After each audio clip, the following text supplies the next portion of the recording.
चलिए friends, welcome back all teaching plus. ठीक है, स्वागत है आपका हमारे यूट्यूब चैनल पर। ठीक है, अब हम स्टार्ट करने जा रहे हैं आज 10वां क्वेश्चन। हमने 9 क्वेश्चन तक कंप्लीट कर लिए हैं। क्वेश्चन नंबर 10, आज हम क्वेश्चन नंबर 10 करेंगे। ठीक है, क्वेश्चन नंबर 10 का आंसर हल करते हैं। 10वां क्वेश्चन इसमें कह रहा है कि एक संबंध का उदाहरण दीजिए। जो इसमें हमें उदाहरण देना है। ठीक है, अभी जो ये 5 पार्ट है, इस पे जैसा जैसा लगेगा हम वैसे वैसे प्रूफ करेंगे। ठीक है, तो ये आपके क्वेश्चन स्क्रीन पर शो हो रहा होगा, आप देख लीजिए वहां पर। तो ये कह रहा है एक ऐसा संबंध का उदाहरण दीजिए जो सम्मित हो परंतु ना स्वतुल्य हो ना संक्रामक हो। ठीक है, हमें ऐसा उदाहरण देना है। ठीक, तो हम यहाँ पर एक समुच्चय लिख लेते हैं अपनी तरफ से। ठीक है, समुच्चय क्या हम लिखते हैं?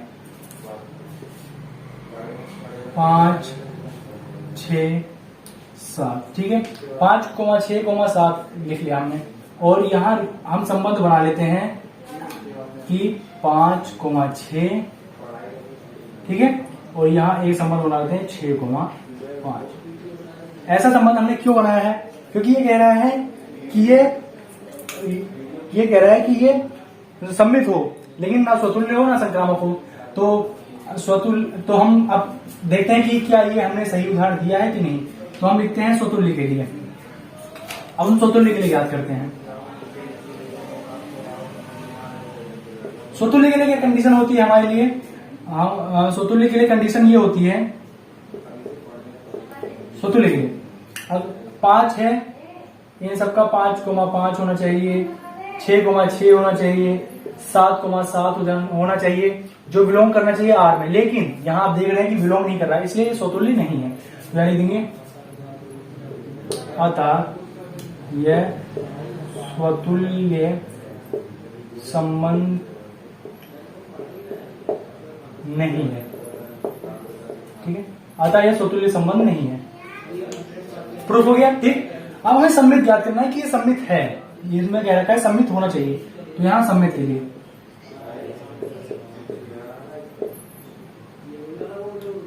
के लिए हम प्रूफ करते हैं। सम्मित के लिए क्या कंडीशन होती है? 5, 6 है, बिलोंग कर रहा है आर में, तो 6, 5 भी बिलोंग करना चाहिए आर में। जैसे कि हम यहां देख पा रहे हैं कि ये बिलोंग कर रहा है। ठीक है, तो ये सत्य है, तो इसलिए अतः यह सम्मित है। ये सम्मित हो गया। अब हम संक्रामक के लिए याद कर लेते हैं। संक्रामक के लिए क्या होता है कंडीशन? जैसे 5, 6 बिलोंग कर रहा है आर में, ठीक है, ये बात सत्य है। 6, 5 है, बिलोंग कर रहा है आर में, ये भी सत्य है। लेकिन 5, 5 is not belongs to R, ये इसमें बिलोंग नहीं कर रहा है, इसलिए अतः यह संक्रामक संबंध नहीं है। ठीक है, तो यहां हम लिख देंगे अतः, जैसे कि हम देख पा रहे हैं कि स्वतुल्य नहीं है, संक्रामक भी नहीं है, सम्मित है, तो ये हमारा उदाहरण ठीक है। तो यहां हम लिख सकते हैं अतः यह दिया गया उदाहरण ठीक है, जो हमने दिया गया उदाहरण है, हमने दिया है वह उदाहरण, यहां लिख देंगे उदाहरण सम्मित है परंतु न तो स्वतुल्य है व ना तो स्वतुल्य है और ना ही संक्रामक है। ठीक है, ये हो गया, इसे नोट कर लीजिए। इससे जुड़ी अगर आपको कोई भी प्रॉब्लम आ रही है तो आप हमारे कमेंट बॉक्स पे कमेंट कर सकते हैं। ठीक है, हम उसे अगली वीडियो में दूर कर देंगे या एक नई वीडियो बनाकर उसमें अपलोड कर देंगे। ठीक है, प्लीज।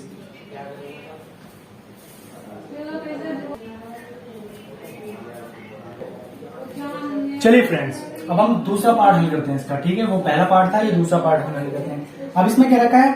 संक्रामक हो परंतु न तो स्वतुल्य हो और ना ही सम्मित हो। ठीक है, संक्रामक होना चाहिए लेकिन ना स्वतुल्य हो और ना ही सम्मित हो। आपकी स्क्रीन पर क्वेश्चन शो हो रहा होगा, ठीक है। इसे हल करते हैं हम, इसको हम हल करते हैं, ठीक है। इसमें हम संबंध बना लेते हैं आर, ठीक है। आर संबंध बना लिया, ए कोमा बी है और यहां लिख देते हैं ए छोटा है बी से, ठीक है। तो हम याद करते हैं स्वतुल्य के लिए,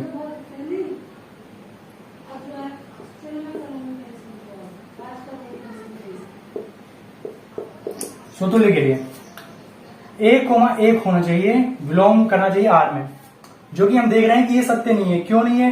क्योंकि देखिए ए कोमा ए ये कभी बड़ा नहीं हो सकता, कोई खुद से बड़ा नहीं हो सकता, इसलिए ये सत्य है, असत्य है, ठीक है। ये असत्य है, ये असत्य हो गया, इसलिए ये बिलोंग नहीं करेगा आर में। अतः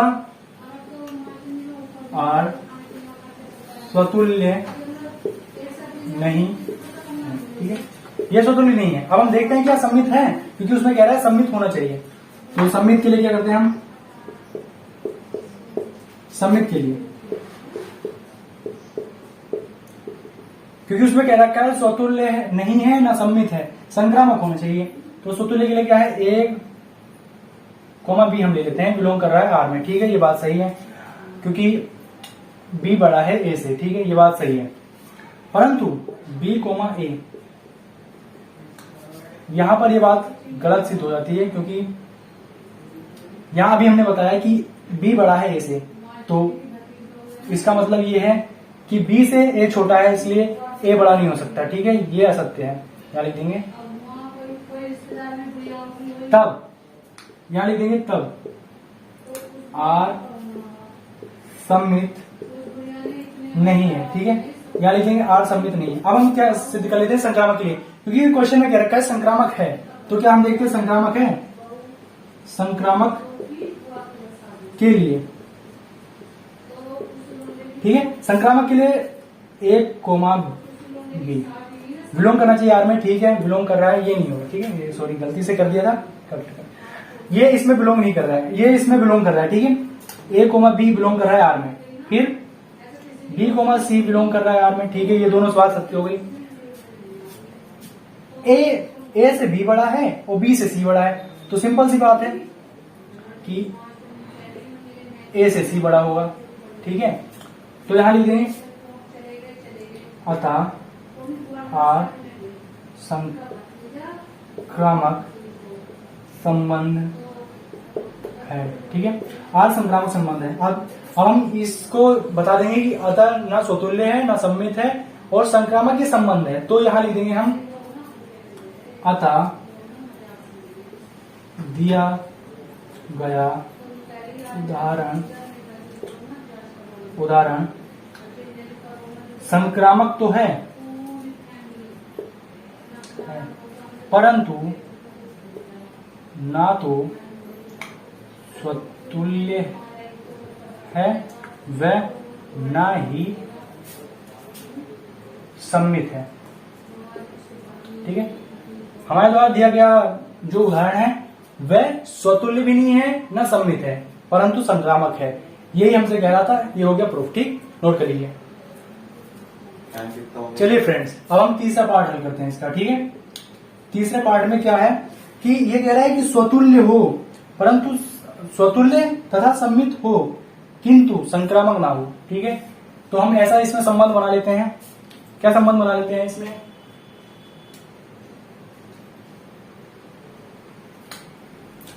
इसमें हम लिख देते हैं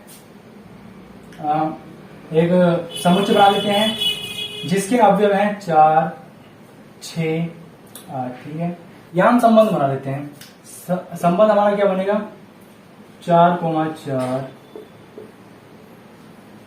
6,6, 8,8, 6,4, 4,6, 8,6 और 6,8, ठीक है। ये हो गया हमारा संबंध, हमने बना लिया।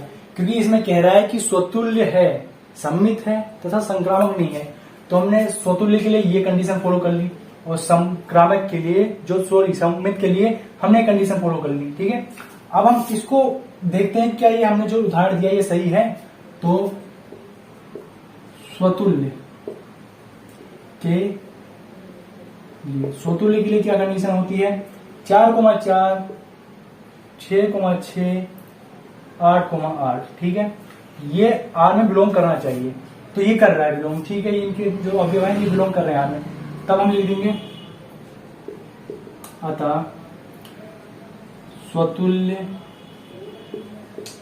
संबंध है, ठीक है, स्वतुल्य संबंध है। अब सम्मित के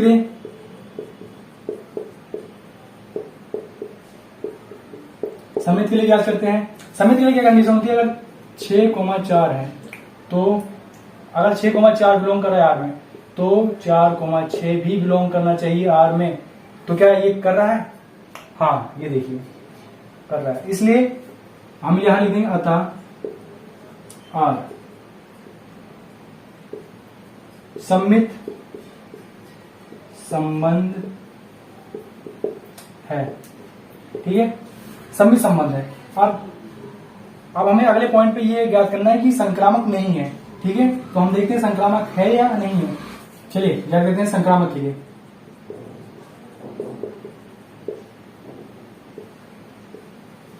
संक्रामक के लिए क्या कंडीशन है, जैसे 4,6, ठीक है, और बिलोंग कर रहा है आर में, ठीक है, बिलोंग कर रहा है, और फिर 6,8 है, ये भी बिलोंग कर रहा है आर में, ये भी बात सही है, बिलोंग कर रहा है।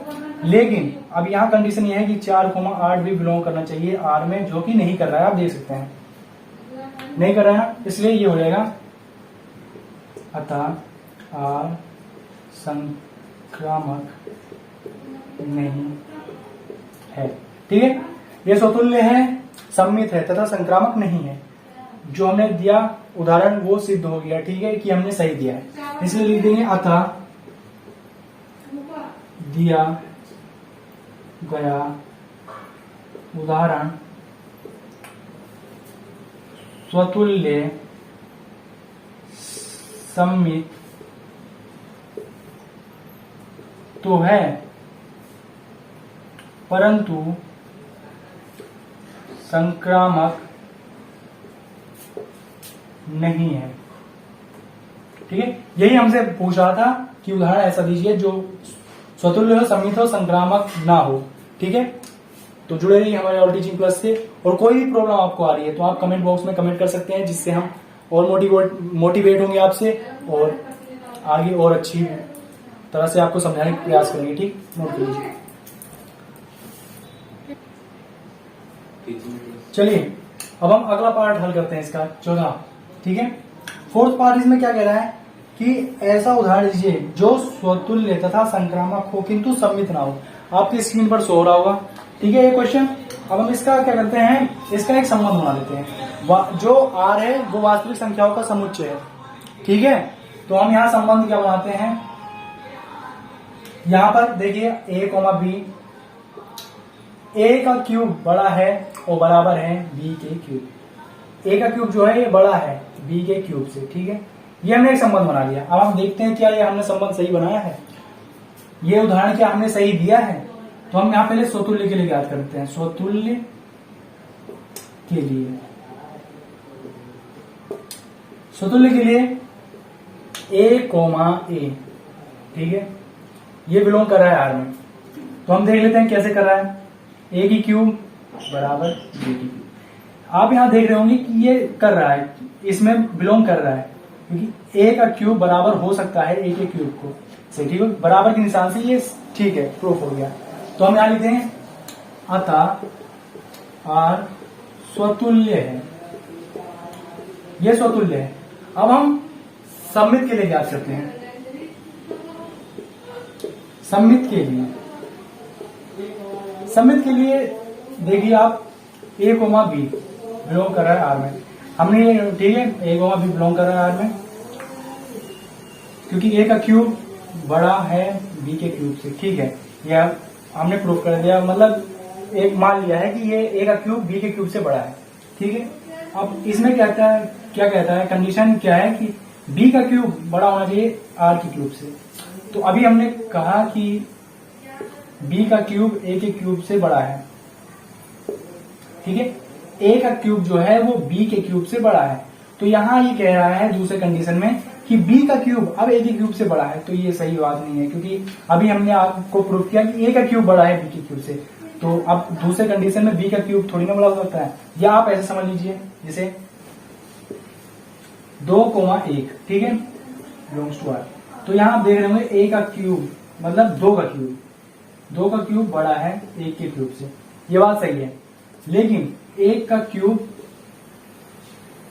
बड़ा नहीं हो सकता 2 से, ठीक है, जैसा कि यहाँ देख रहे हैं आप 1 का क्यूब बड़ा है 2 के क्यूब से, ठीक है। तो यहाँ पर ये देखिए बिलोंग नहीं कर रहा है, ऐसे इसी प्रकार यहाँ है, इसलिए यहाँ हम लिख देंगे अतः r सममित संबंध नहीं है, अतः r सममित संबंध नहीं है। ठीक हो गया। अब हम संक्रामक के लिए याद करते हैं।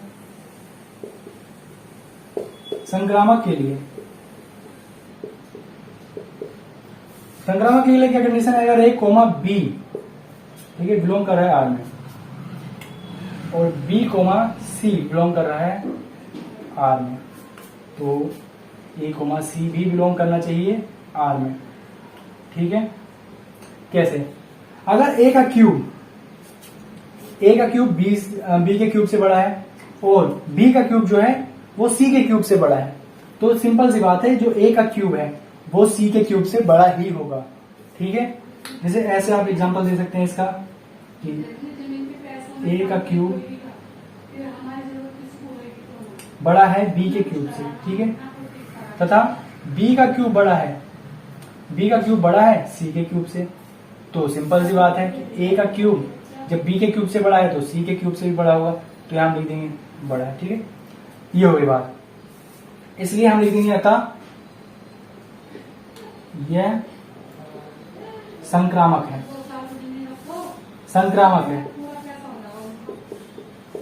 ठीक है। जैसे कि आप देख पा रहे हैं कि जैसा हमसे कहा था कि ये स्वतुल्य संक्रामक तो हो लेकिन सममित ना हो, तो यह हमने प्रूफ कर दिया है। तो हम यहां लिख देते हैं अतः दिया गया उदाहरण स्वतुल्य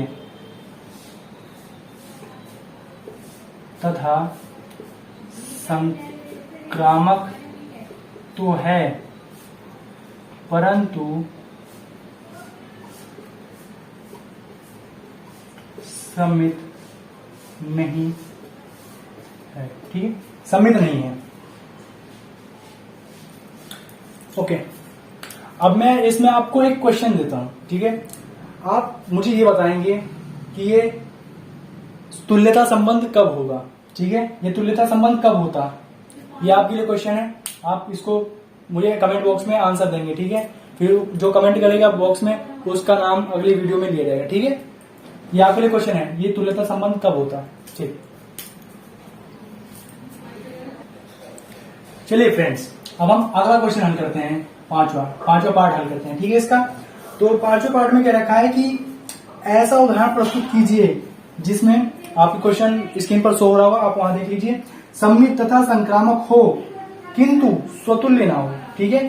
तो इसके लिए हम क्या करते हैं, एक हम समुच्चय ज्ञात लिख लेते हैं, 1 2 3, ठीक है। अब हम यहाँ इसी के हिसाब से संबंध बना देते हैं, 1,1 2,2 2,2 हो गया, 1,2 और 2,1, ठीक है। ये हो गया हमारा संबंध, ये हो गया, हमने यहाँ पर संबंध भी बना लिया, ठीक है। अब हमें यहाँ पर कह रखा है कि ये स्वतुल्य नहीं होना चाहिए, सममित तथा संक्रामक है, ठीक है।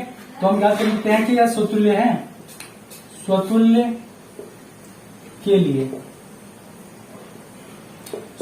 क्या कंडीशन होती है, 1,1 2,2 3,3 यहाँ पर बिलोंग करना चाहिए, जो कि बिलोंग नहीं कर रहे हैं, ठीक है।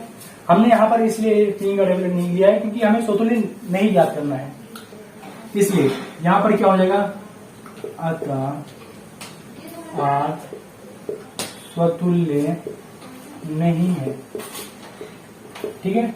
अब हम सममित के लिए ज्ञात करते हैं, क्या ये सममित है या नहीं है। सममित के लिए क्या कंडीशन है, सममित के लिए कंडीशन ये है कि जैसे हमारा 2,1 है, बिलोंग कर रहा है आर में, तो 1,2 भी बिलोंग करना चाहिए आर में, जो कि आप देख रहे हैं कर रहा है बिलोंग, ठीक है। इसलिए अतः हम लिख देंगे सममित है, तो ये सममित हो गया। अब संक्रामक के लिए क्या कर लेते हैं, ठीक है। संक्रामक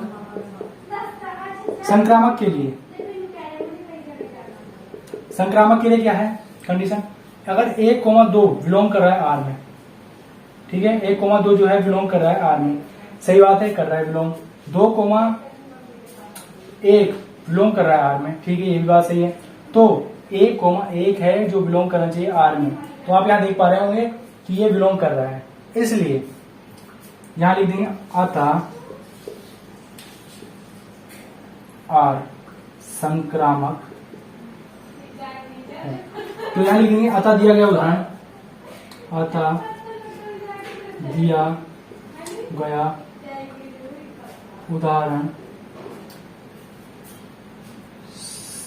दिया गया उदाहरण सममित व संक्रामक तो है, परंतु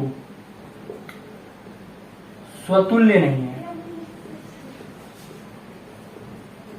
ठीक है। ये हो गया हमारे 5 पार्ट हमने कंप्लीट कर लिए हैं, ठीक है। 10वें क्वेश्चन के 5 पार्ट हमने कंप्लीट कर लिए हैं, ठीक है, नोट्स कर लीजिए।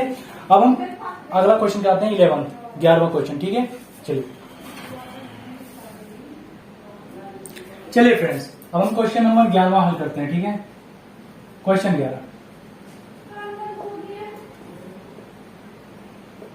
11 का आंसर देखिए आपके स्क्रीन पर शो हो रहा होगा, ठीक है। क्वेश्चन, सिद्ध कीजिए कि किसी समतल में स्थित बिंदुओं के समुच्चय में R = एक संबंध दे दिया है, ठीक है, और यहां कह दिया है P की मूल बिंदु से दूरी तथा Q की मूल बिंदु से दूरी समान है, द्वारा प्रदत्त संबंध एक तुल्यता संबंध है। पहले हमें इसे तुल्यता संबंध याद करना है, ठीक है। उसके बाद पुनः सिद्ध कीजिए कि बिंदु P बराबर मतलब नहीं है 0,0 से संबंधित सभी बिंदुओं के का समुच्चय P से होकर जाने वाले एक ऐसे वृत्त को निरूपित करता है जिसका केंद्र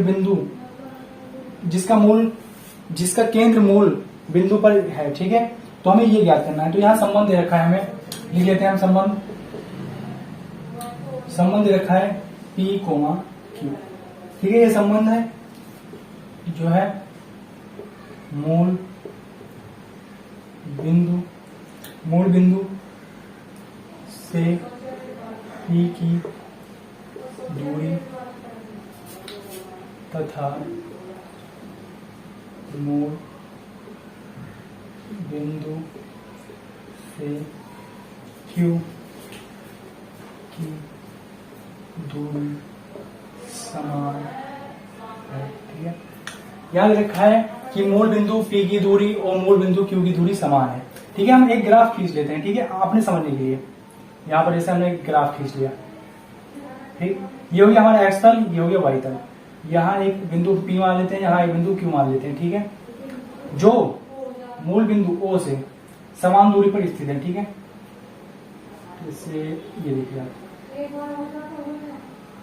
ये हो गया यहाँ से, ठीक है, ये समान दूरी पर स्थित है। जैसे अगर R है तो ये भी R है, ठीक, ये समान दूरी पर स्थित है। तो हम स्वतुल्य के लिए क्या कंडीशन होती है, स्वतुल्य के लिए अगर P, P लेते हैं हम, तो ये बिलोंग कर रहा है R में। क्यों बिलोंग कर रहा है, क्योंकि जैसा कि मैंने अभी बताया कि इनके बीच की दूरी बराबर है R है। तो यहां लिख देंगे कंडीशन, मतलब रीजन ये लिखेंगे क्योंकि P व P की दूरी, जो P और P की दूरी है वह समान है, P व P की दूरी समान है, इसलिए यह स्वतुल्य है। तो हम यहां लिख देंगे अतः यह स्वतुल्य, ठीक है, अतः यह स्वतुल्य है। अब सममित के लिए याद करते हैं।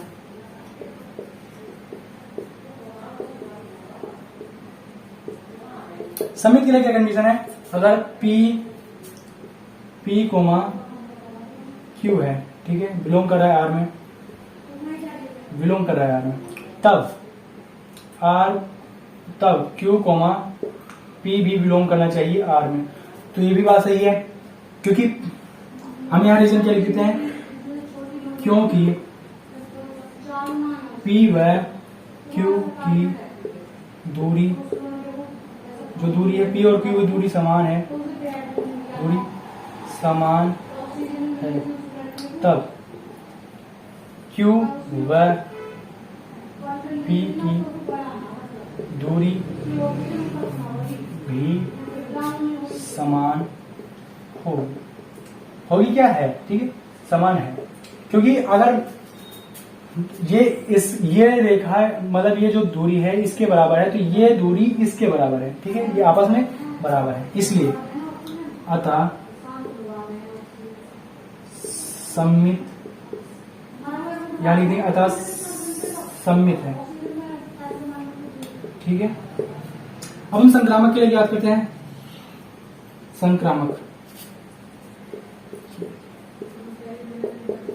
ठीक है। संक्रामक के लिए क्या है, जिसे एक बिंदु और ले लें, वो ऐसा यहां ले लें चाहे कहीं भी, इसके बीच की भी दूरी बराबर है, ठीक है। यहां हमने ले लिया मान लीजिए R, ठीक है। तो यहां क्या लिखते हैं हम, अगर P कोमा R बिलोंग कर रहा है R में, मतलब P की दूरी R की दूरी के बराबर हो, और यहां है R कोमा Q, ये भी बिलोंग कर रहा है R में, क्यों, क्योंकि R की दूरी Q के बराबर हो, तब यहां हो जाएगा P कोमा Q बिलोंग करेगा R में, क्यों, क्योंकि P की दूरी R के बराबर है, व R की दूरी Q के बराबर है, तब P की दूरी Q के बराबर होगी, क्योंकि इसकी भी दूरी बराबर है, ठीक है, ये भी R है। तब यहां हम लिख देंगे, रीजन आप ये भी दे सकते हैं कि P R की दूरी बराबर है तथा R Q की दूरी बराबर है, तब P व Q की दूरी भी बराबर होगी, ठीक है। यहां हम लिख देते हैं अतः यह संक्रामक, तो ठीक है। अब इसमें हमसे पूछ रहा है कि ये तुल्यता संबंध है या नहीं है, तो हम यहां लिख देते हैं अतः R तुल्यता संबंध है। क्यों तुल्यता संबंध है, अभी मैंने आपको क्वेश्चन भी दिया है कि ये बताना है कि क्यों है। तो ये स्वतुल्य है, सम्मित है, स्वतुल्य है, सम्मित है तथा संक्रामक है, इसलिए जब ये तीनों कंडीशन को फॉलो कर रहा है, इसलिए ये तुल्यता संबंध है, ठीक। नोट कर लीजिए इसे, इसके आगे का हम कराएंगे क्योंकि ब्लैक बोर्ड छोटा है थोड़ा, ठीक है, नोट कीजिए। चलिए अब हमें आगे याद करना, ये ज्ञात करना है कि जो P है वो उसका वो 0,0 पर स्थित नहीं है, ठीक है। तो हम यहाँ कहते हैं इसमें कि यदि 0,0, ठीक है, यदि आप देख पा रहे होंगे R दूरी पर हमने माना है, तो इसका बिंदु मान लेते हैं, कोई भी इसका बिंदु है, ठीक है, ये R दूरी पर स्थित है, ठीक। इसलिए यहां लिखेंगे यदि मूल बिंदु O है तथा P की दूरी O से R है, तब P की दूरी R है, P की दूरी R है, तब यानी तब R त्रिज्या का वृत्त बिंदु P से होकर गुजरेगा, मतलब R त्रिज्या का जो वृत्त बनेगा वो बिंदु P से होकर गुजरेगा, क्योंकि R दूरी है, R दूरी पे P बिंदु स्थित है, जब होगा ये वृत्त गुजरेगा तो ये ऐसे, ठीक है, ऐसे गुजरेगा, तो ये हो गया गुजरेगा, तथा जो बिंदु 0,0 है वह था 0,0 बिंदु इस वृत्त का केंद्र होगा, ठीक है, ये हो गया डिफाइन। ओके, पूरा क्वेश्चन कंप्लीट हो गया। तो thank you for watching this video और जुड़े रहिए हमारे और टीचिंग प्लस चैनल से प्लीज। ठीक, आपको अगर कुछ भी समझ नहीं आता है तो आप हमें कमेंट बॉक्स में कमेंट करके बता सकते हैं।